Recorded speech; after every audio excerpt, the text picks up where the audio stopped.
나가보겠습니다. 웨스트민스터 신앙 고백 28장 세례에 관하여 두 번째 시간 2절 그 윗부분에 있는 것 제가 먼저 읽어드리겠습니다. 이 성례에서 사용되는 외적인 물질은 물이며 세례받는 사람은 이 물을 가지고 합법적으로 안수받은 복음 사역자에게 성부와 성자와 성령의 이름으로 세례를 받아야 한다. 자, 오늘 저희들이 함께 나눌 내용은 세례를 줄 때 사용하는 것이 물이다. 다 아는 내용이지만 그러한 것을 성경적으로 우리가 한번 생각해 보려고 하고요.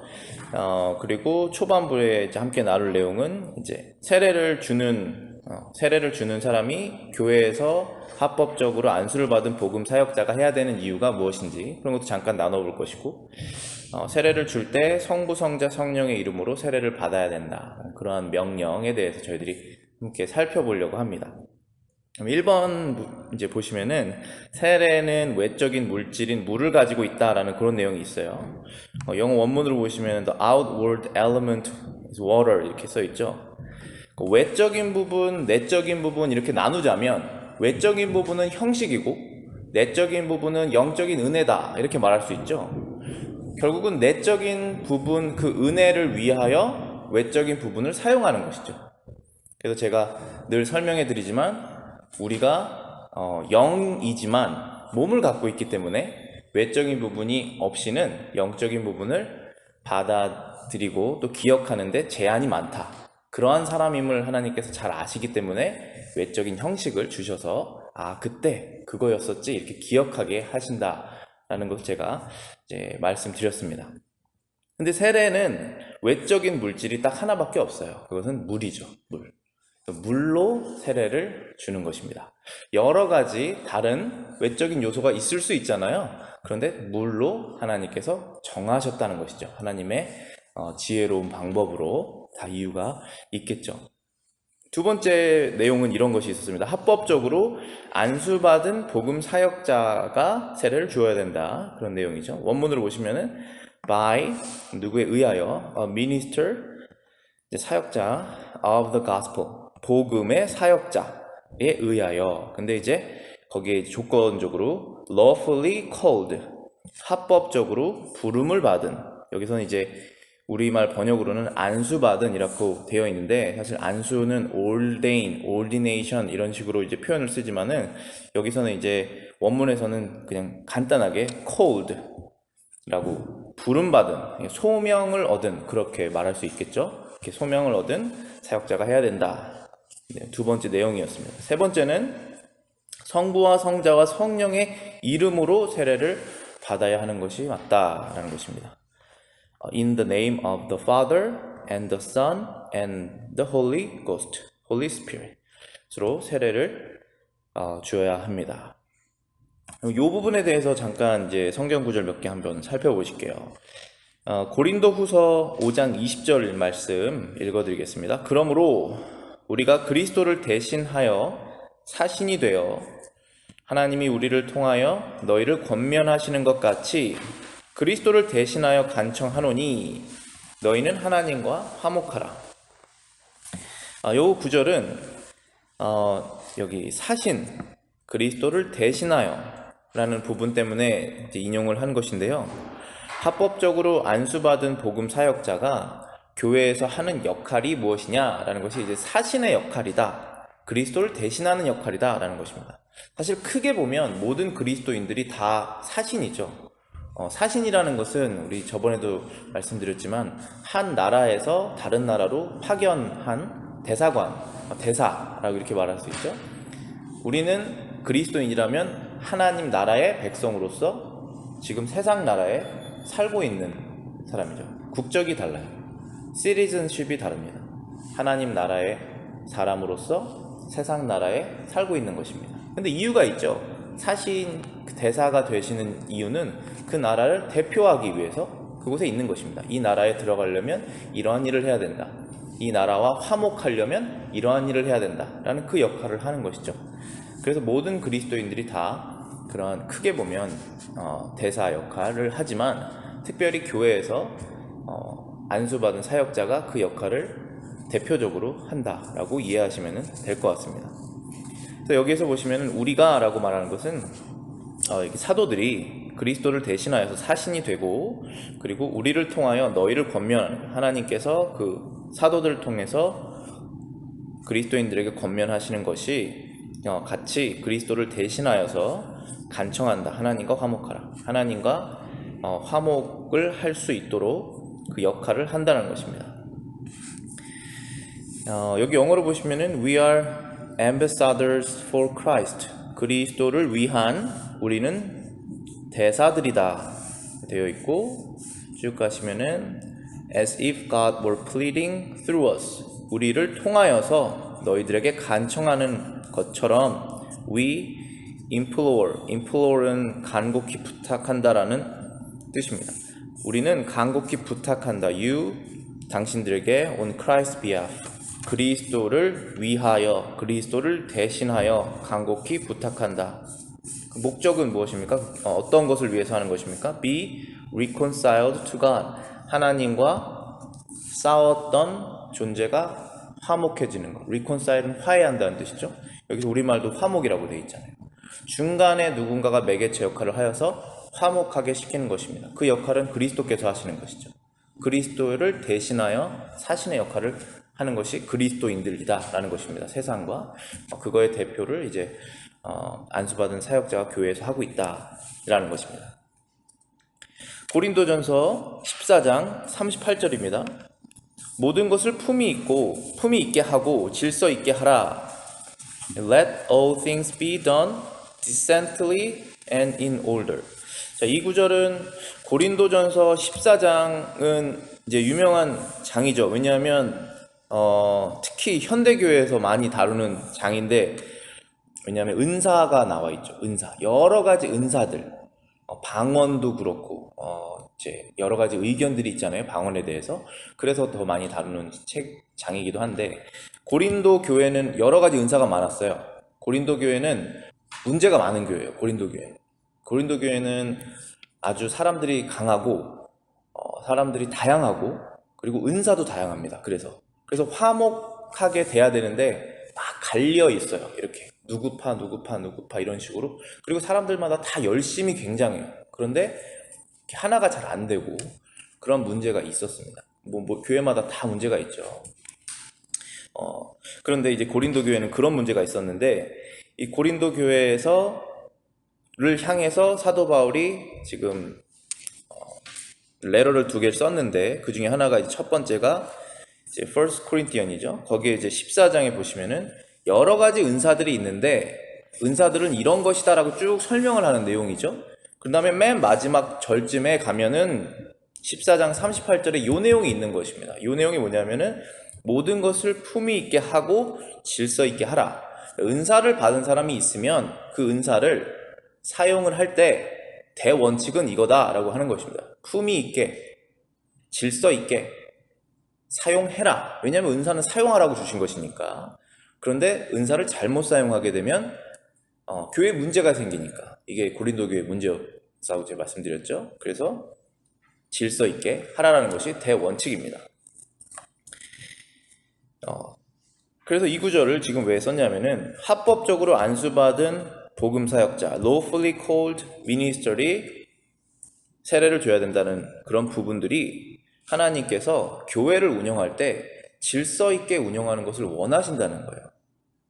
그 연장선상에서 우리 일반적인 생활을 보시면은, 우리가 예전에는 그리스도 밖에 있을 때는 정리가 안 되는 삶을 삽니다. 그런데 그리스도 안에 들어오면은 하나씩 정리를 해요. 내 삶의 목적이 무엇이구나, 내 가는 방향이 이런 것이구나, 이런 것처럼 교회가 내 삶이 정리되는 것처럼 교회도 작든 크든 정리가 돼야 됩니다. 하나님의 뜻대로 하나하나 질서 있게, 품위 있게, 사랑으로 우리가 모든 것을 다 용납하지만 그렇다고 무분별해서는 안 되잖아요. 그러한 방식으로 나가야 된다는 것입니다. 그래서 한 번도 제가 저번에도 말씀드렸지만 뭐 퀘이커, 그러니까 이런 그룹들이 있어요. 그 이단이라고 보기는 되게 애매한데, 예수 그리스도도 믿고 성령도 믿고 하는데 조금 이단 가능성이 있어요. 왜냐하면은 어떤 사람이 나 오늘 크게 은혜를 받았다, 성령으로 충만해질 수 있다, 가능하죠. 그런데 그 사람이 어떤 권위를 가지고 있는 그 목회자 위에 올라가서 오늘은 내가 오늘 강대상에 올라 설교를 해야겠다, 막 이런 식으로 나와버리면은 문제가 생기는 거예요, 이게. 그런 식으로 질서가 깨져버립니다. 그래서 그게 처음에는 굉장히 영적인 단체다라고 생각해서 어트랙티브 해요. 사람들이 뭔가 저기는 뭔가 대단한 게 있을 것이다 하고 이렇게 들어가는데 알고 보면 굉장히 육적인 거예요. 그게. 카톨릭도 저는 그렇다고 생각해요. 굉장히 영적인 거로 보이잖아요. 너무나 많은 것들을 신실하게 하는 것처럼 보이고, 그렇지만 굉장히 육적입니다. 자세히 들여다보면.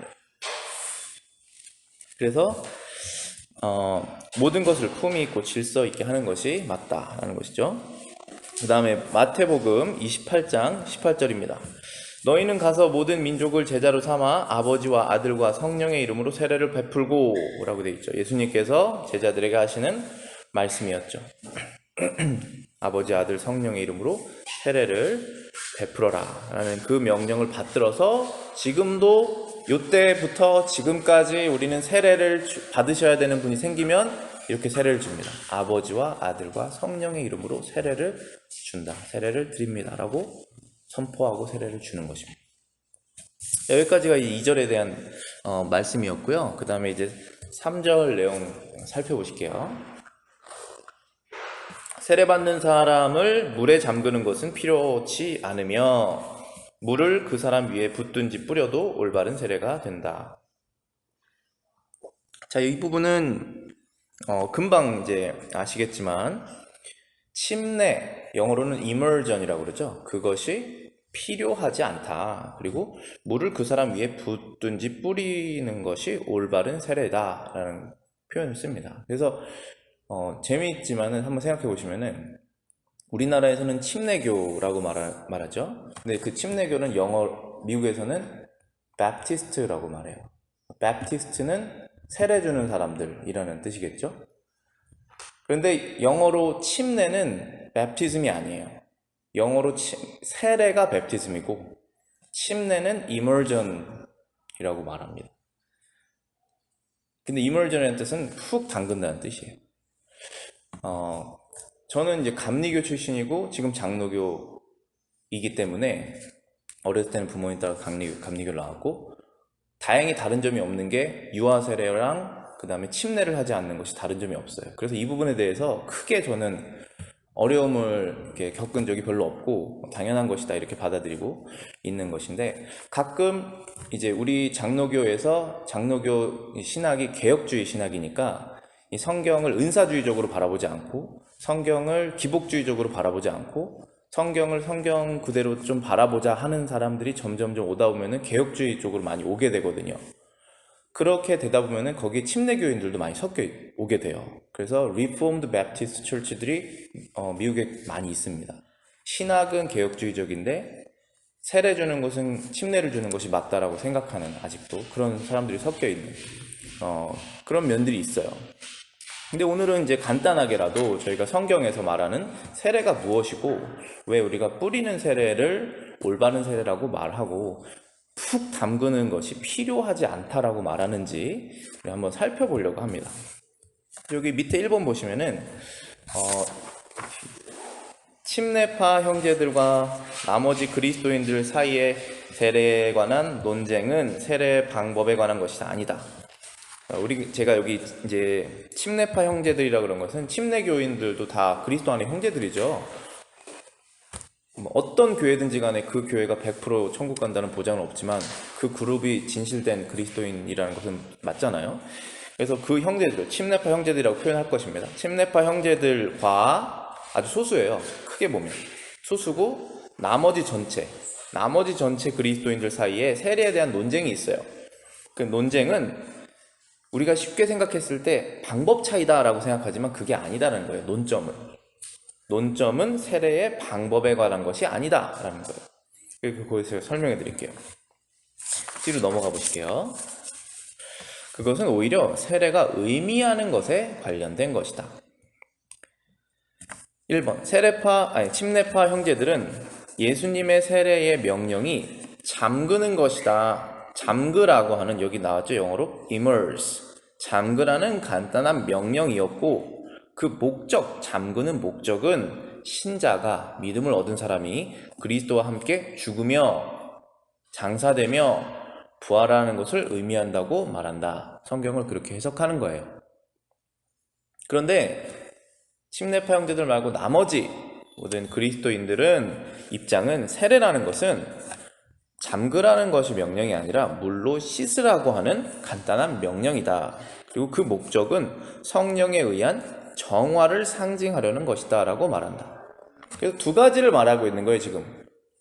침례파에서는 세례의 목적은 그 사람이 죽었다라는 것을 기억하기 위해서 상징적으로 물에 들어가는 것이다. 그것이 유일한 목적이다 라고 말하고 있지만, 사실 성경을 올바르게 해석하다 보면 이런 뜻이다 라고 우리는 생각하는 이유가 무엇이냐면, 세례는 물로 씻으라는 것이다, 깨끗하게 되라는 것이다, 죽음이라는 것도 포함이 되어 있지만 제일 중요한 건 깨끗하게 하는 것이다 라는 것을 상징하는 것이다 라고 성경적으로 세례의 의미를 지금 무엇인지 다투는 논쟁이지, 세례를 어떻게 받는지는 중요한 논점이 아니다라는 거예요. 우리가 일반적으로는 어디는 물에 들어가고 어디는 물에 뿌리는 것이 그 방식 차이다라고 생각하지만, 사실은 그것이 아니라 방식에는 항상 의미가 있잖아요. 의미. 그 의미가 무엇이기 때문에 그 방식은 이렇게 하는 것이다라고 우리가 이해를 하는 것입니다.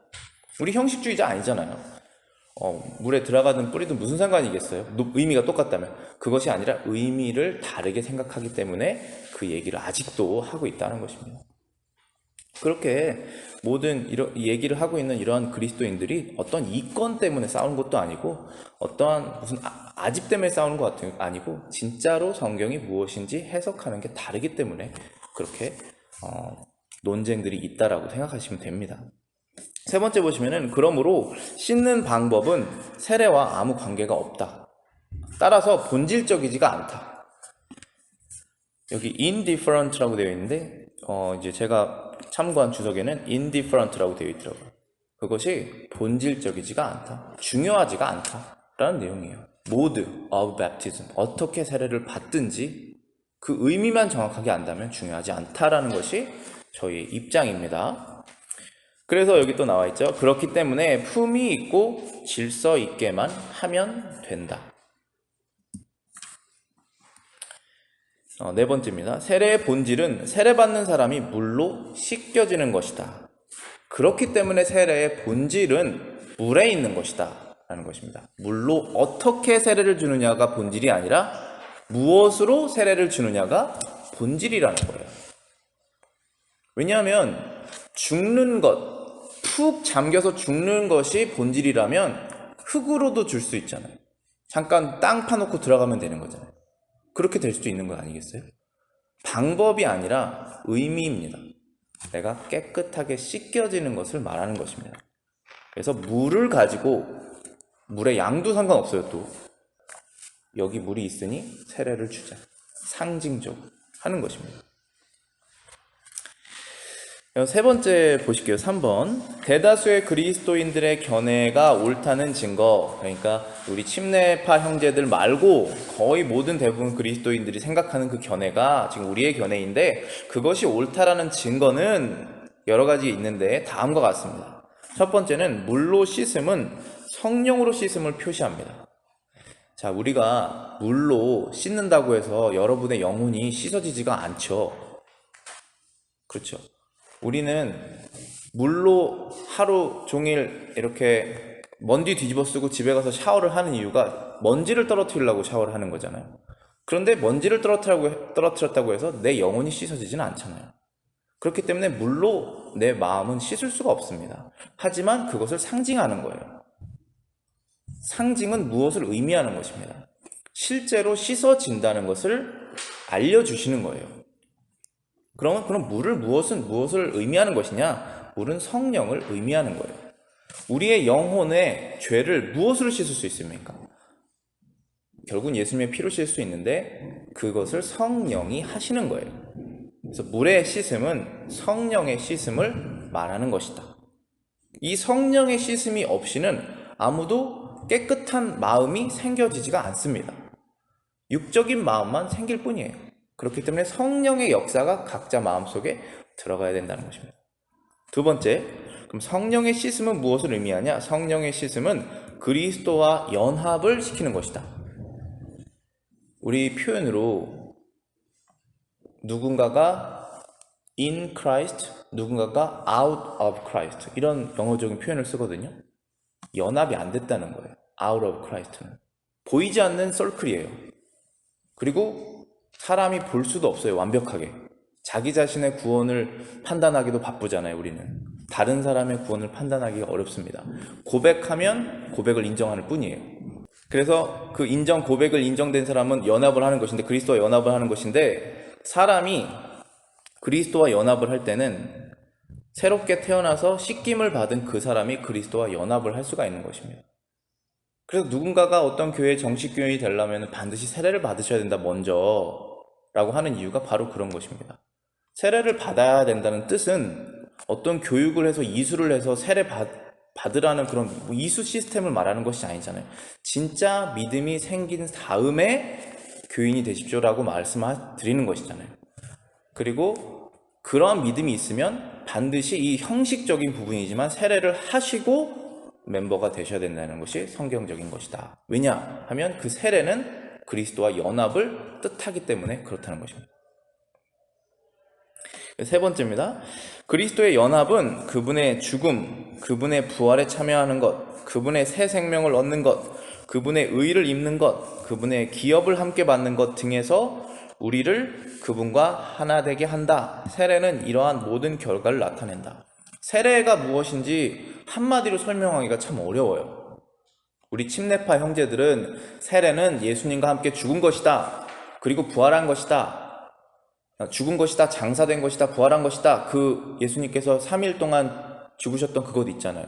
그것을 의미한다라고만 생각을 한다는 거예요. 그거 포함입니다. 근데 세례는 다른 것들을 다 의미하는 게 훨씬 많아요. 여기 하나씩 볼까요? 그리스도와의 연합은 그분의 죽음, 말씀드렸던 침례 형제들이 말하는 죽음, 그리고 그분의 부활에 참여하는 것, 거기 더 나아가서 새로운 생명을 얻는 것, 사람이 다시 태어난 것이잖아요. 그리고 그분의 의를 입는 것, 이런 표현도 있어요. 우리가 더러워진 이 옷을 벗고 깨끗한 하얀색 옷, 흠이 없는 하얀색 옷을 입어라. 너희들의 옷을 의복을 빠는 자들은 복이 있나니, 그런 표현을 쓰시잖아요, 성경에서. 그게 뭐예요? 그리스도와 계속 연합하는 거예요. 우리가 어떻게 우리의 죄를 씻을 수가 있습니까? 여러분이 지은 죄, 여러분이 말한 그러한 것들을 어떻게 씻어낼 수가 있으세요? 그리스도와 연합을 하셔야지 그 완벽한 옷을 다시 입는 것이잖아요. 우리가 한 번 입어서 끝난 것이지만 계속적으로 우리가 그것을 연합을 유지하는 것이잖아요. 그 다음에 그분의 기업을 함께 받는 것. 이 기업 뭡니까? 우리가 말하는 삼성기업, 현대기업, 이런 기업, 그 기업이에요. 실제적으로 존재하는 유산을 말하는 것입니다. 존재하는 어떠한 우리가 받을 것.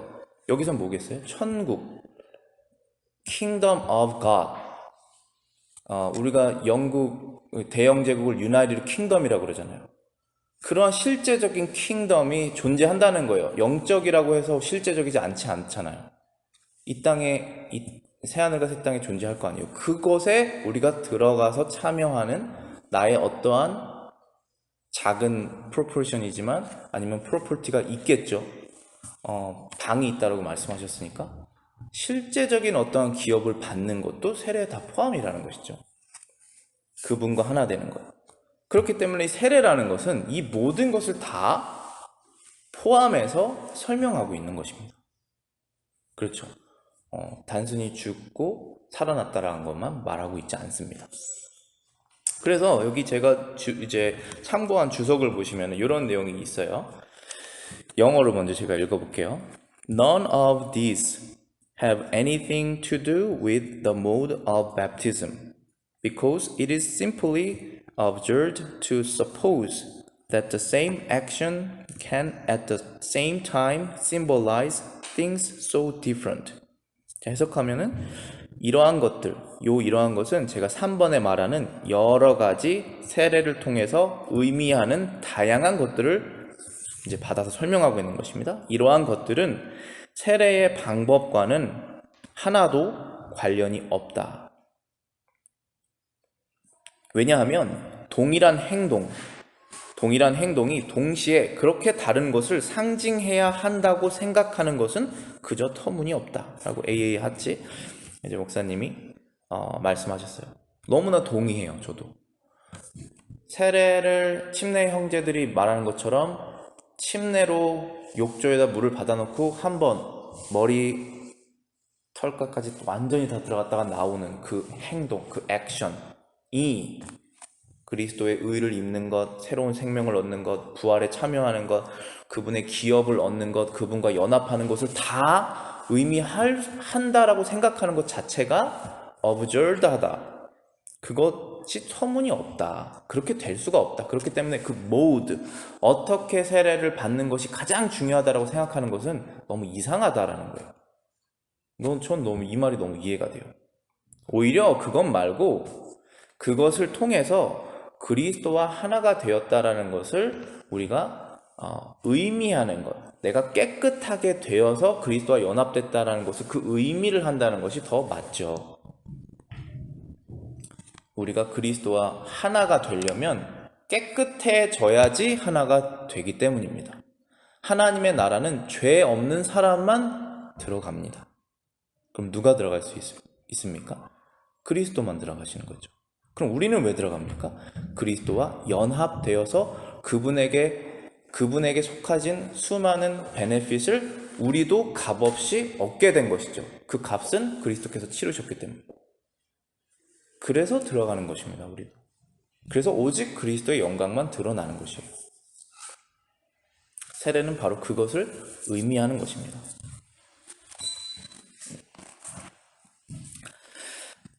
고린도전서 10장 1절부터 2절입니다. 형제들아 나는 너희가 알지 못하기를 원하지 아니하노니, 그러니까 알았으면 좋겠다는 뜻이죠. 반드시 알았으면 좋겠다. 나는 너희가 알지 못하기를 원하지 아니하노니 우리 조상들이 다 구름 아래에 있고 바다 가운데로 지나며 모세에 속하여 다 구름과 바다에서 세례를 받았다 라고 되어 있습니다. 이 고린도전서 10장 1절 2절에 써있는 구절이에요. 여기서 세례라는 단어가 나오죠. baptize, 영어로 baptize입니다. 세례를 영어에는 영어 성경에 immersion이 없어요. 침례라는 표현이 없어요. 다 세례입니다. 그 세례가 어떤 모든지만 말하는 것이지만 침례 형제들이 세례를 받았다. 근데 다 어디에서 받았습니까? 구름과 바다에서 세례를 받았다. 누구에게 받았습니까? 모세에게 받았습니다. 누가 받았습니까? 우리 조상들. 여기서 말하는 조상은 누굽니까? 고린도 교회의 교인들의 조상을 말하는 것이죠. 고린도 교회는 유대인들의 교회입니까? 그렇지 않죠. 이방인들의 교회잖아요. 섞여 있잖아요. 그러면은 이 사람들이 왜 모세와 같이 지금 홍해 얘기하는 거 있잖아요. 모세랑 같이 홍해를 통과했던 그 이스라엘 백성들, 그 야곱의 자손들이 왜 고린도 교회의 이방인들의 조상입니까? 같은 믿음을 갖고 있어 그런 거잖아요. 아브라함의 믿음을 동일하게 갖고 있었기 때문에 조상이라고 말하는 것입니다. 그런데 같은 믿음을 가진 메시아를 통해서 하나님의 구원을 얻을 그 같은 믿음을 가진 사람들이 그 바다로 지나가면서 모세에게 세례를 받았다는 것입니다. 이런 구절을 통해서 우리가 생각할 수 있는 것이, 자, 제가 밑에 별표로 써놨죠. 세례를 받은 것은 물에 잠긴 애굽 사람들이 아닙니다. 세례를 받은 사람은 물에 잠기지 않은 이스라엘 백성입니다. 그거 너무 신기하지 않나요? 저 이런 구절 보면서 정말 몰랐던 것들을 생각하게 되더라고요.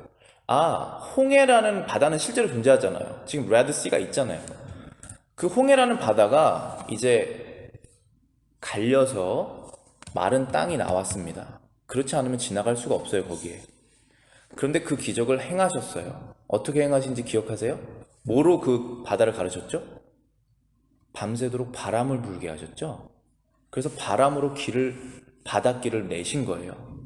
그러면은 생각해 보시면 땅을 밟을 수 있는 질퍽질퍽한 길이지만 나왔을 거 아니겠어요? 그럼 물은 어디 갔습니까? 공중에 사라졌겠습니까? 아니죠. 가르셨으면 갈라진 물길이 있어야 될 거 아니에요. 그러면 물벽이라도 있어야 되지 않겠습니까? 옆으로. 그런데 이스라엘 백성들은 물에 안 잠긴 거예요. 그리고 물에 안 잠기고 지나갔습니다. 근데 저는 조금 더 나가서 생각해보면은 거기 지나갈 때 물은 좀 튀었을지도 모른다 생각이 들어요. 계속 물이 바람으로 엄청나게 큰 드라이로 물을 막 이렇게 한쪽으로 벽을 만들면 물은 좀 튈 거 아니겠어요? 그런 식으로 됐을 수도 있다 생각이 들어요. 그러면 물에 잠긴 거는 애굽 사람들이지 이스라엘 백성이 아니라는 거예요. 그게 물에 잠기는 것이 그렇게 중요하다면 여기서 세례랑 연결시키면 안 되는 거예요.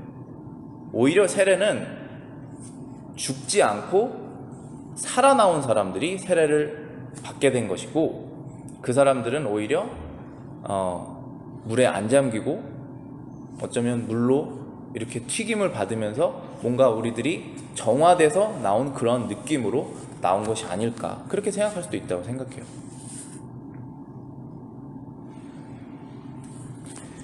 두 번째 구절 또 보실게요.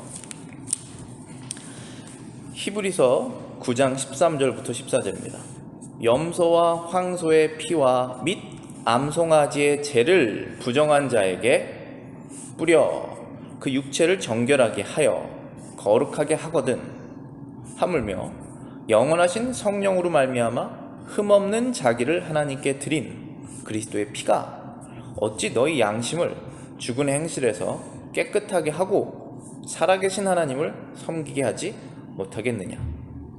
자, 세례의 목적은 장사 지내는 것, 죽은 것, 장사 지내는 것을 말하는 것이 아니라 깨끗하게 하는 것을 말하는 것이다 라는 그것을 의미를 제가 설명하기 위해서 지금 히브리서를 가지고 온 것입니다. 히브리서 9장 13절 다시 한번 보실게요. 염소와 황소의 피와 및 암송아지의 죄를 부정한 자, 부정한 자 뭡니까 영어로? The unclean, 깨끗하지 않은 자들에게 무엇을 했습니까? 뿌려서 sprinkling, 뿌리는 것입니다. 뿌려서 그 육체를 뭘 했습니까? 정결하게 purifying 하여 거룩하게 sanctified 하거든. 하물며 how much more 이라고 되어 있습니다. 영어 성경에서는 how much more, 영원하신 성령으로 말미암아 흠없는 자기를 하나님께 드린 그리스도의 피가, the blood of Christ가 어찌 너희 양심을, conscience, 너희 양심을 죽은 행실에서 from dead works 깨끗하게 하고 cleanse하고 살아계신 하나님을 섬기게 하지 못하겠느냐. to serve the living God. 여기서 포인트는 뭐냐면은 죄인은 죽어 있고 하나님은 살아 있다라는 것이 포인트예요. 여기 보시면은 죽은 행실이라고 되어 있어서 from dead works라고 되어 있죠. 어떤 사람이 죽은 행실을 할까요? 죽어 있는 사람이 죽은 행실을 합니다. 죽은 행실을 뭘까요? 만약에 우리가 죽어 있다고 생각해 볼게요. 제가 죽은 사람이라면은 제가 할 수 있는 행실, 행동, work는 땅에 누워서 썩는 것밖에 없어요. 썩는 것도 일이잖아요. 누워 있는 것도 일이고 그 일밖에 못 하는 겁니다. 그것이 죄인이 하는 행동이에요. 아무것도 영적인 걸 못 하는 거예요. 썩은 냄새밖에 나올 수가 없어요. 그게 죄인이 하는 행동이에요. 그런데 살아있는 하나님은 누가 섬길 수 있느냐 하면은 살아있는 사람이 섬길 수가 있는 것입니다. 근데 그 사람이 죽었다가 어떻게 살아나냐면은 깨끗하게 되어야 살아날 수가 있다라는 거예요. 그래서 보시면은 구약 성경에 여러 가지 그 피를 가지고 부정한 자에게 뿌려서 제사를 드렸잖아요. 그 뿌리는 것이 바로 정결하게 하는 것이고, 그 정결하게 하면은 그 더러운 것이 깨끗하게 인정이 됐다라는 거예요. 그 뿌려진 피로 인해서. 그런 것처럼 이 지금 신약으로 넘어온 거잖아요. 하물며 하물며 그리스도의 피가 어떻게 돼야 될까요? 우리에게 뿌려지면 깨끗하지 않은 우리가 깨끗해진다는 거예요. 그럼 뭐가 깨끗해진다는 걸까요? 우리의 영혼이, 우리의 양심이 깨끗해진 사람은 뭐를 할까요? 죽은 행실을 멈춘다는 거예요. 영적으로 죽어 있어서 아무런 의미가 없고 그리스도의 향기가 나지 않은 행실을 멈추는 거예요. 그 행실을 계속 하잖아요. 우리가 그리스도의 피가 안 뿌려지면 그거를 멈추고 살아계신 하나님을 섬기는 일을 시작한다는 것입니다. 그것이 세례의 목적이에요. 뭐가 달라집니까? 그 사람이 똑같이 숨 쉬는 거 똑같고, 똑같이 밥 먹는 거 똑같고, 똑같이 일하는 거 똑같고, 똑같이 가정을 유지하는 거 다 똑같아요. 똑같잖아요. 특별히 뭐 감옥 가지 않은 이상 다 비슷한 삶을 산단 말이에요. 근데 뭐가 달라진 것이냐 하면, 한 명은 똑같은 사람이 세례받기 전에는 죽은 행동을 하는 사람, 그 다음에는 산 하나님을 섬기는 행동을 하는 사람으로 바뀐다는 것입니다. 물론 세례를 받는 그 순간 그 영적인 힘이 일어날 수도 있고 그렇지 않을 수도 있지만, 어쨌든 변화가 된 사람으로서의 상징이 바로 세례라는 것입니다. 그것은 그 사람이 깨끗하게 되어야, 그리스도의 피가 뿌려져야 그것이 이루어진다라는 것입니다. 그래서 오늘 제가 설명해드린 그 내용은 이제 크게 두 가지라고 보시면 돼요. 세례는 물로 주는 것이고, 그 물이 의미하는 것은 사람을 깨끗하게 하는, 그 purifying 하는 목적에 있는 것이고, 그렇게 깨끗하게 된 사람이 그제서야 그리스도와 연합이 되면서 수많은 영적인 축복과 의미들이 그 안에서 우리가 누리게 되는 것이다. 그것을 표시하는 것이 세례이다 라는 그런 내용이었습니다. 우리 기도하고 마치겠습니다.